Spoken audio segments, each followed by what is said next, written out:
ഞാൻ ഒറ്റയ്ക്ക് ഇങ്ങോട്ട് ഷിഫ്റ്റ് ചെയ്തതിന് ശേഷം എൻ്റെ ഫ്രണ്ട്സിനെ എല്ലാം മീറ്റ് ചെയ്യാൻ പറ്റിയ ഒരു ദിവസമായിരുന്നു ഇന്ന്. കൂട്ടത്തിൽ ഒരാൾ പുതിയതായിട്ട് കാർ എടുത്തു. അതെനിക്കൊരു ഭയങ്കര സർപ്രൈസ് ആയിരുന്നു.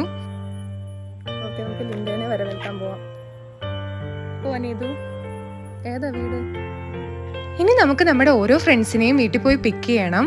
ഒരു ജില്ലയ്ക്കുള്ള ആൾ മൊത്തം ഉണ്ട് കേട്ടോ കാറിലിപ്പോ. എല്ലാരെയും കുത്തി അമക്കി നമ്മൾ നേരെ അടുത്തുള്ള ഒരു പാർക്കിലോട്ടാണ് കേട്ടോ പോയത്. ആ കേട്ട പൊട്ടിച്ചിരി കേട്ടോ. ഞങ്ങൾ ഒരുമിച്ച് താമസിക്കുമ്പം ഈ പൊട്ടിച്ചിരികൾ മാത്രമേ ഉണ്ടായിരുന്നുള്ളൂ ഞങ്ങളുടെ അപ്പാർട്ട്മെന്റില്. പടിയൊക്കെ ആയിട്ട്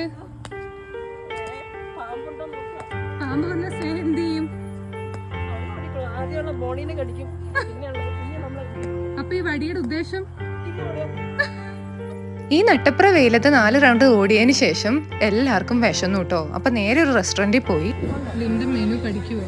ഇവിടുന്ന് ഫുഡും കഴിച്ച് നേരെ വീട്ടിലോട്ട്